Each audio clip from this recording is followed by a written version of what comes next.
Hey guys, Greg Shelton with Historic Living, Modern World. Today, we're going to deliver for you a recipe for cucumber watermelon sangria with a white touch. It's going to be absolutely refreshing and an amazing recipe. Okay, the cucumber watermelon sangria starts with your fruits. So you're going to be starting with 2 fresh limes. And the one thing I know from cooking is it's adapted perfectly to making drinks and cocktail making. Whenever you're using a lime, as you know, when you eat an orange or any citrus, we know they're little pods. So when you're utilizing these things, you want to always kind of force pressure on them. And what that's doing is it's breaking apart the pods inside the citrus, and it kind of does the work halfway for you. So make sure you're always doing that when you're actually making these kinds of things. So 2 limes cut into wagon wheels placed into your pitcher. Doesn't essentially matter with the size, but I try to make things thin cut because when they go into your drinking glass, it's important that it doesn't overtake your glass. And we sure as hell don't want to have a chance of a big piece of cucumber or lime or lemon causing a spill onto your clothing. That's not cool. And the guy making the drink should already know those kinds of things. Okay. So we have 2 limes placed into your pitcher.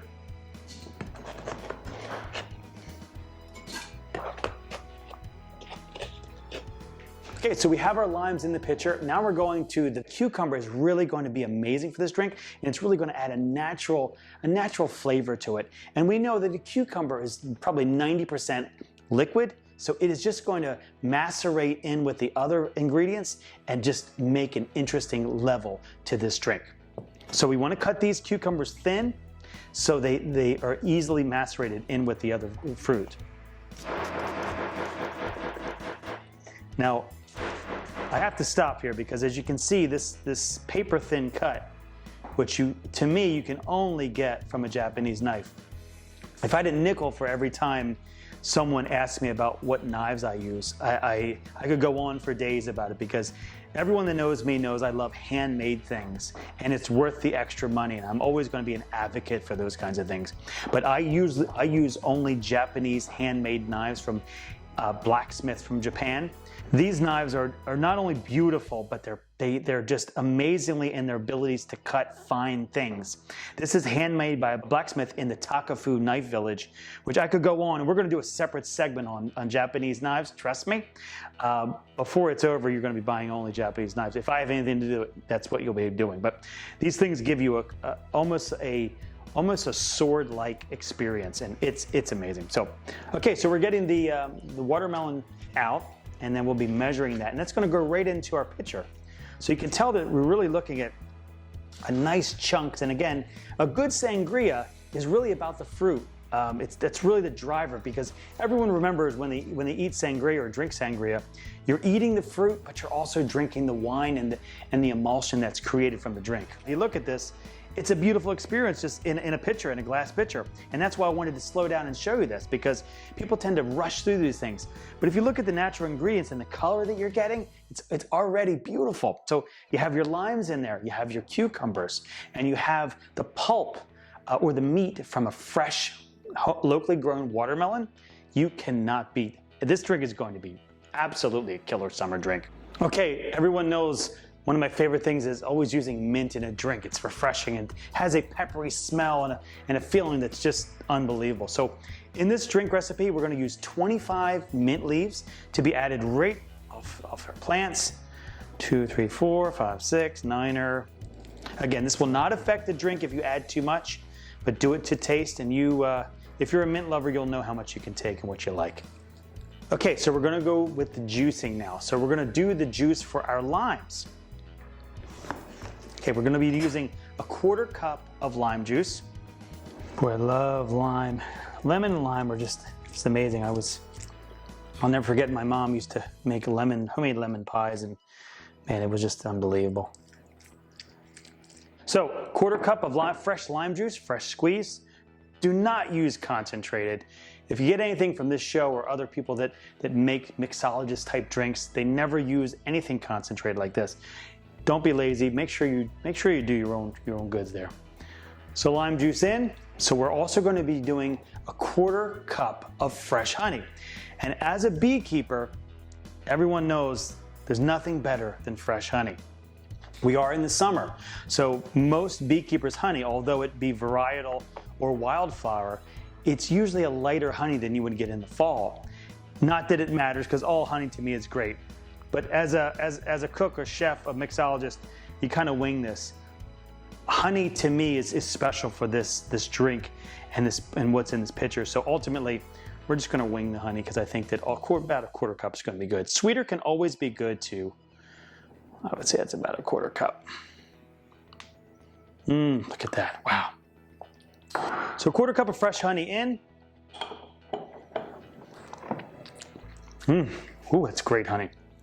So now we're going to be using freshly squeezed or freshly mashed watermelon. So again, I've already took the liberty of doing that for us, but I really took the pulp out or the meat out of the watermelon, and I used a regular masher. You can use a juicer or anything that would really extract the juice from it. Do it the way you feel comfortable. We're really going to go with a 1/4 cup. Freshly squeezed. What makes this special is we're using a white wine. So you really need to use a dry wine or really a Sauvignon Blanc. And again, I have a bottle here. It must be chilled. This is a chilly, a cold, a beautifully crisp drink. So ultimately, we're using white wine. And again, I want to give you guys a tip that I think is a little bit of a secret because we've all been there. So you go to a party, people come over for a dinner as dinner guests, and they always bring you a bottle of wine, which is incredibly noble, and you always give them a hug and say thank you. And then sometimes Aunt Sadie will drop off a bottle of wine for a gift, and you don't even know where the hell this wine came from. You don't recognize it, you don't even know if it's good, you don't really give a damn, but it's sitting in your cupboard and you have to use it. So this is when you want to pull out that bottle of wine and use it, because again, all the macerated fruits and all the waters and the nutrients will kind of mask it if it's a bad wine. But I'm not recommending using bad wine, but when you don't know, this is a great tip to use. So we want a whole bottle of wine in.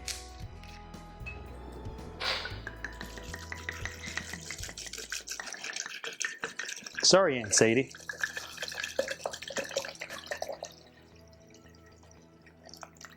But we all know, we've all been there. You thank her for the gift and give her a hug, and we'll see you next year.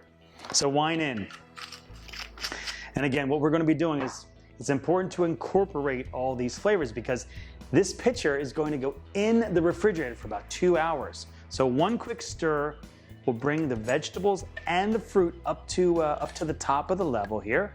And again, I'm really looking to incorporate the honey because you can have honey stay stagnant at times, but you want to basically make sure that they're getting moved around, and those sweeteners are really doing their job. Boy, isn't that beautiful? Wow. Okay, incorporation is complete. So we're going to put this in the refrigerator. We're going to come back to it in 2 hours, and then we're going to be really looking at taking the standard drink that's going to taste amazing, and we're going to transform, and we're going to get a chance to make this drink an experience by decorating with amazing garnishes and make this thing taken to the next level. So into the refrigerator for 2 hours. Okay, so we know our drink is in the refrigerator. It's getting chilly. It's going to be cool for about 2 hours. But in the meantime, we need to focus on making this drink look incredible. Not just good, it has to look and smell and feel incredible. That's half the battle when you're making any kind of mixed drink or a cocktail. So what I'm gonna do is basically use the zest of a lemon, getting the top level. You don't want the pith, you want the top level there. Okay, that's perfect. Okay. And I have a couple that I've already sliced and received the zest from them. So we're going to use all of these. Okay, so we evened out our ribbons here. And what I want to do is really grab onto the knife, and I want to cut some S's into these things. It's really almost look like a yellow wave. And when it rests on the side of the drink, it's really going to be one amazing look. About 1/8 of an inch wide. And that's what you're really going through, almost like a little bit of an S, almost like flowing water. The garnish is so important because it's the feeling of the drink.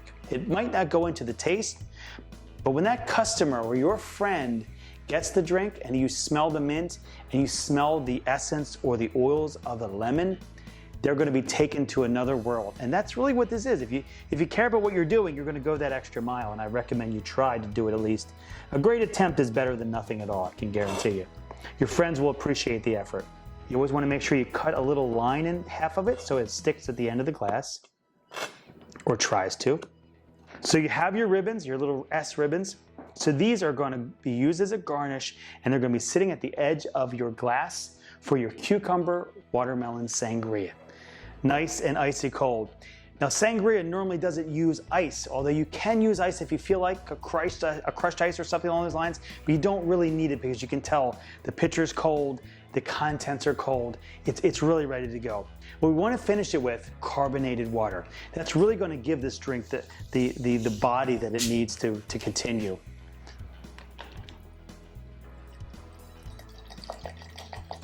So you're going to give it a little bit of a stir to incorporate.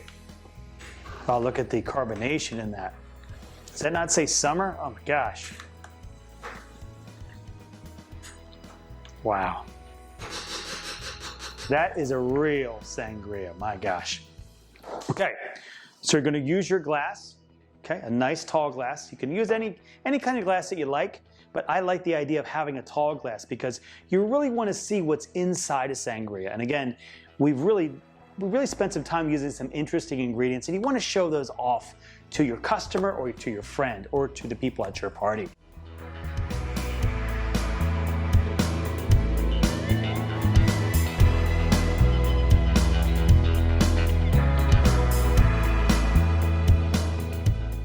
So we're going to be pouring the rest of the liquid into your drink. This is again where the fun starts. So now we're going to garnish. So what I like to do is I always go to my mint to garnish when it's inside the drink. So a couple things. This is a quick tip that I learned from an old bartender when I was working at one of the restaurants I worked with years ago. You can grab your mint. You want to turn the bottom. So you want to keep this together as a grouping, okay? But again, I'm emphatic about the drink experience. I can't say it enough. When you give this to someone at your party, it's important that they smell everything first. They look at it, they know it's a beautiful drink, they trust your skill, and more importantly, they know you're going to give them something that you're proud of. So, quick tip, smells good. Here's how to make it smell even better. Take the side of your hand or the top of your palm, take the mint and just whack it a little bit. And what you're doing is you're extracting some of the oils, and that brings the smell to the forefront. Okay? Oh man, wow. Okay, so we have our lemon peels, and this is just, again, we're really talking about garnishes here. So this is going to be placing the lemon peel next to the mint and garnishing. Something as simple as strips of lemon zest will make this drink a beautiful drink and something you'd be proud to serve your friends. Doesn't that look amazing? The drink is done, it looks beautiful. You can see all the vegetable of the cucumber and the watermelon and the lime in it. We all know that it's beautiful looking, but it absolutely has to taste great. If it doesn't taste great, it doesn't matter how it looks. So let's give it a taste. Wow. First thing I taste a little bit of the honey. The fresh watermelon is so sweet. I taste a little bit of the honey, I taste the cucumber in the background. The lime is very prominent. The mixture of the garnish from the mint and the lemon really makes this thing truly amazing.